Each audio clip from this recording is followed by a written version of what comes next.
ಸ್ನೇಹಿತರೆ, ಚರಿತ್ರೆ ಮತ್ತೊಂದು ವಿಡಿಯೋಗೆ ನಿಮಗೆಲ್ಲ ಪ್ರೀತಿಯ ಸ್ವಾಗತ. RCB ಇದೊಂದು ಕೇವಲ ಟೀಮ್ ಅಲ್ಲ, ಇದೊಂದು ಎಮೋಷನ್. RCB ಅನ್ನುವ ಜ್ವಾಲಾಮುಖಿ ಯಾವಾಗ ಸಿಡಿಯುತ್ತೋ ಯಾರಿಗೂ ಗೊತ್ತಿಲ್ಲ. 17 ವರ್ಷದಿಂದ ಸೋಲಿನ ಹತಾಶೆಯಿಂದ ಕುದಿಯುತ್ತಿದ್ದ ಜ್ವಾಲಾಮುಖಿ ಕಳೆದ ವರ್ಷ ಗೆಲುವಿನ ರೂಪದಲ್ಲಿ ಸ್ಫೋಟಗೊಂಡಿತ್ತು. ವನವಾಸ ಮುಗಿದು ಗೆಲುವು ಅನ್ನುವ ಸುವರ್ಣ ಹಾದಿಯಲ್ಲಿ ಅಭಿಮಾನಿಗಳ ಹಾಟ್ ಫೇವರೇಟ್ ತಂಡ ಬಂದು ನಿಂತಿತ್ತು. RCB ಬಗ್ಗೆ ಎಷ್ಟು ವರ್ಣಿಸಿದ್ರೂ ಅದು ಸಾಕಾಗೋದಿಲ್ಲ. RCB ಅಂದ್ರೆ ಲಾಯಾಲಿಟಿಯ ಪರಾಕಾಷ್ಠೆ. ಒಮ್ಮೆ ಈ ಸಲ ಕಪ್ ನಮ್ದೇ ಅಂದ್ರೆ ಸಾಕು, ಕನ್ನಡಿಗರ ಹೃದಯದಲ್ಲಿ ಒಂದು ಸುನಾಮಿ ಎದ್ದಂತೆ ಆಗುತ್ತೆ. ಸ್ಟೇಡಿಯಂ ಅಲ್ಲ, ಅದು ಯುದ್ಧ ಭೂಮಿ. ಪ್ರತಿ ಫ್ಯಾನ್ ಕೂಡ ಒಬ್ಬ ಸೈನಿಕ ಇದ್ದ ಹಾಗೆ. ಅದರಲ್ಲೂ ಚಿನ್ನಸ್ವಾಮಿ ಸ್ಟೇಡಿಯಂನಲ್ಲಿ ಒಂದು ಸಿಕ್ಸರ್ ಹೊಡೆದಾಗ ಬಾಲ್ ಮಾತ್ರ ಆಕಾಶಕ್ಕೆ ಹಾರೋದಿಲ್ಲ, ಲಕ್ಷಾಂತರ ಅಭಿಮಾನಿಗಳ ಆಸೆಗಳು ಕೂಡ ಆಕಾಶಕ್ಕೆ ಜಿಗಿಯುತ್ತವೆ. RCB ಎಷ್ಟು ಸಲ ಸೋತ್ರು, ಅಭಿಮಾನಿಗಳು ಎಂದೂ ಸೋತಿರಲಿಲ್ಲ. RCB ಸತತವಾಗಿ ಕುಸಿದ್ರು, ಅಭಿಮಾನಿಗಳ ಬೆಂಬಲ ಕುಸಿದಿರಲಿಲ್ಲ. ಅದರಲ್ಲೂ RCB ಅಭಿಮಾನಿಗಳಿಗೆ ಸರಿಸಾಟಿ ಯಾರೂ ಇಲ್ಲ.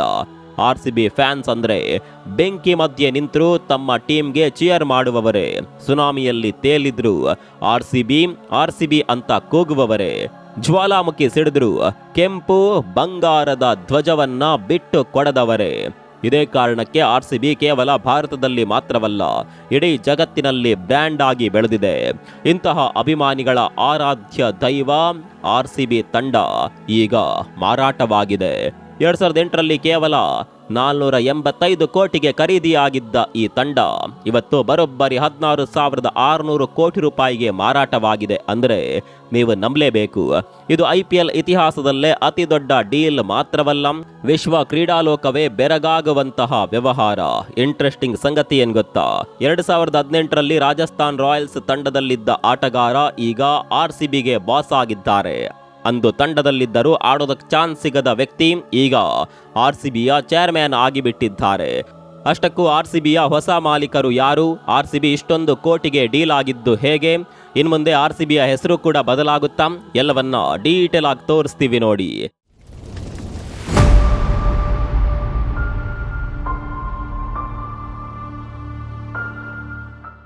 ಸ್ನೇಹಿತರೆ, RCB ಅಭಿಮಾನಿಗಳ ಕಷ್ಟ ಏನು ಅನ್ನೋದು ನಿಮ್ಮಲ್ಲಿ ತುಂಬಾ ಜನಕ್ಕೆ ಗೊತ್ತಿರುತ್ತೆ. ಒಂದಲ್ಲ ಎರಡಲ್ಲ, ಬರೋಬ್ಬರಿ 17 ವರ್ಷ RCB ಕಂಡಿದ್ದು ಕೇವಲ ಸೋಲುಗಳನ್ನ ಮಾತ್ರ. ಹೀಗೆ ಸತತವಾಗಿ RCB ತಂಡ ಸೋಲುವಾಗ ಉಳಿದ ತಂಡದವರು RCB ಅಭಿಮಾನಿಗಳನ್ನ ಗೇಲಿ ಮಾಡಿದ್ದಕ್ಕೆ ಲೆಕ್ಕವೇ ಇಲ್ಲ. ನಾವು 5 ಬಾರಿ ಕಪ್ ಗೆದ್ದಿದ್ದೇವೆ, ನಿಮ್ಮಿಂದ ಒಂದು ಸಲ ಕೂಡ ಕಪ್ ಗೆಲ್ಲೋದಕ್ಕೆ ಸಾಧ್ಯವಾಗಿಲ್ಲ ಅನ್ನುವ ಕೊಂಕು ಮಾತುಗಳು ಬೇರೆ. ಇದೆಲ್ಲವನ್ನ ಸಹಿಸಿಕೊಂಡು RCB ಫ್ಯಾನ್ಸ್ 17 ವರ್ಷಗಳ ಕಾಲ ಅದೊಂದು ಕ್ಷಣಕ್ಕಾಗಿ ಕಾಯ್ತಾ ಇದ್ರು. ಅದರಲ್ಲೂ ಈ ಸಲ ಕಪ್ ನಮ್ದೇ ಅನ್ನುವ ಘೋಷಣೆ 17 ವರ್ಷಗಳ ಕಾಲ ಬರೀ ಘೋಷಣೆಯಾಗಿಯೇ ಉಳಿದಿತ್ತು. ಕೊನೆಗೂ 18ನೇ ವರ್ಷದಲ್ಲಿ RCB ಅಭಿಮಾನಿಗಳ ಆ ಕನಸು ನನಸಾಗುವ ಕ್ಷಣ ಬಂದೇ ಬಿಟ್ಟಿತು.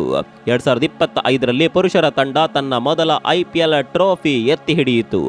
ಅಂದು ಇಡೀ ಕರುನಾಡು ಅಕ್ಷರಶಃ ನಿದ್ದೆ ಮಾಡಿರಲಿಲ್ಲ. ಆದರೆ ಆ ಸಂಭ್ರಮದ ನಡುವೆಯೇ ಒಂದು ಕರಾಳ ಘಟನೆ ನಡೆಯುತ್ತೆ.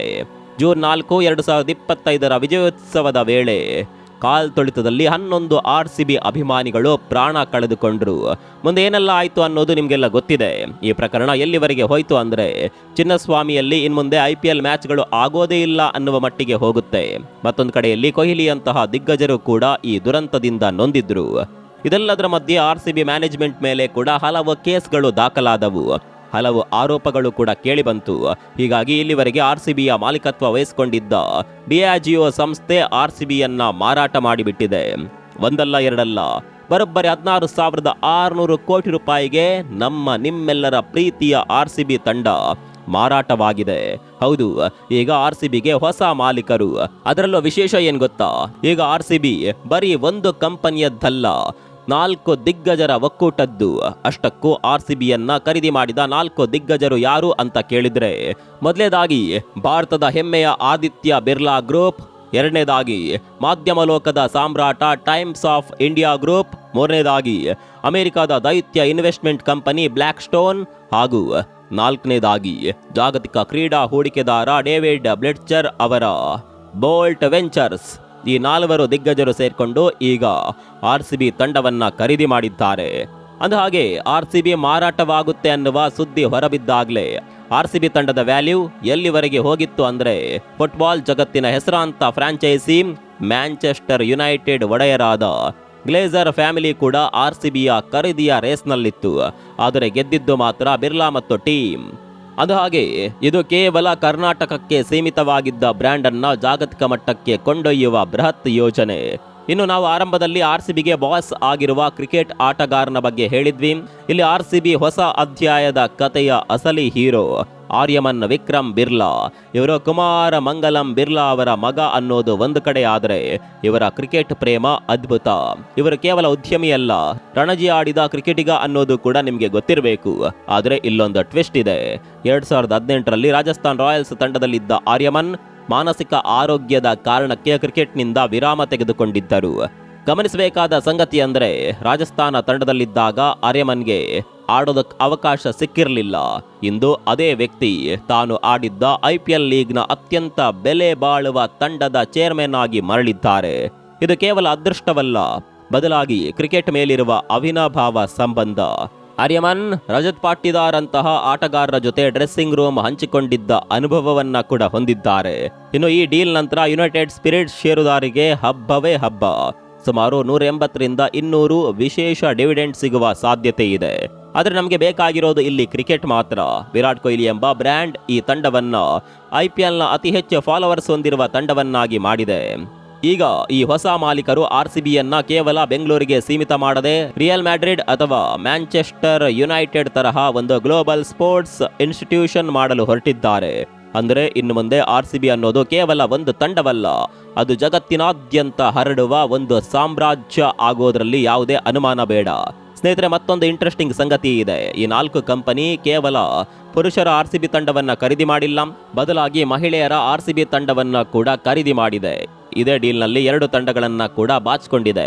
ಅಲ್ಲಿಗೆ ಸದ್ಯ IPLನ 2 ಸ್ಟ್ರಾಂಗ್ ಟೀಮ್ಗಳು ಬಿರ್ಲಾ ಗ್ರೂಪ್ ಪಾಲಾಗಿ ಬಿಟ್ಟಿವೆ. ಇಲ್ಲಿ ಪುರುಷರ ಟೀಮ್ಗಿಂತಲೂ ಮಹಿಳೆಯರ RCB ಟೀಮ್ ಸಕ್ಸಸ್ಫುಲ್ ಟೀಮ್. ಮಹಿಳೆಯರ ಟೀಮ್ ಕೂಡ ಈಗಾಗಲೇ ಕಪ್ ಗೆದ್ದಾಗಿದೆ. ಇದೆಲ್ಲ ಸರಿಯಪ್ಪ. ಈಗ RCBಗೆ ಹೊಸ ಮಾಲೀಕರು ಬಂದಿದ್ದಾರೆ, ಹೀಗಾಗಿ RCB ತಂಡದ ಹೆಸರು ಕೂಡ ಬದಲಾಗುತ್ತಾ ಅನ್ನುವ ಪ್ರಶ್ನೆ ತುಂಬಾ ಜನಕ್ಕೆ ಇರಬಹುದು. ಸ್ನೇಹಿತರೆ, ನಿಮಗೆ RCBಯ ಫುಲ್ ಫಾರ್ಮ್ ಗೊತ್ತಿರಬಹುದು, ರಾಯಲ್ ಚಾಲೆಂಜರ್ಸ್ ಬೆಂಗಳೂರು.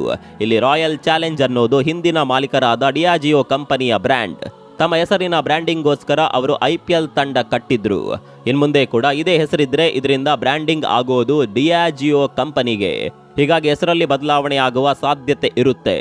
RCB ಅನ್ನುವ ಶಾರ್ಟ್ ಫಾರ್ಮ್ ಅನ್ನು ಹಾಗೆ ಇಟ್ಕೊಂಡು ಹೆಸರಲ್ಲಿ ಬದಲಾವಣೆ ಆಗುವ ಸಾಧ್ಯತೆ ಇರುತ್ತೆ. ಈ ಬದಲಾವಣೆ ಯಾವಾಗ ಆಗುತ್ತೆ ಅನ್ನೋದು ಮಾತ್ರ ಗೊತ್ತಿಲ್ಲ. ಇದ್ದಕ್ಕಿದ್ದ ಹಾಗೆ ಹೆಸರು ಬದಲಾವಣೆ ಮಾಡಿದ್ರೂ ಕೂಡ ಅದನ್ನು ಅರಗಿಸಿಕೊಳ್ಳೋದಕ್ಕೆ ಅಭಿಮಾನಿಗಳಿಗೆ ಸ್ವಲ್ಪ ಸಮಯ ಬೇಕಾಗಬಹುದು.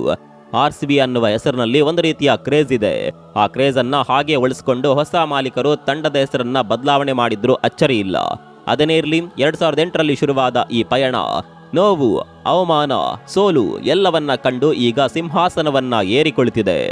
485 ಕೋಟಿಯಿಂದ 16,600 ಕೋಟಿವರೆಗೆ ಬೆಳೆದಿರುವ ಈ ಬ್ರ್ಯಾಂಡ್ ಇಡೀ ಭಾರತೀಯ ಕ್ರಿಕೆಟ್ನ ಶಕ್ತಿಯನ್ನ ಜಗತ್ತಿಗೆ ತೋರಿಸಿದೆ.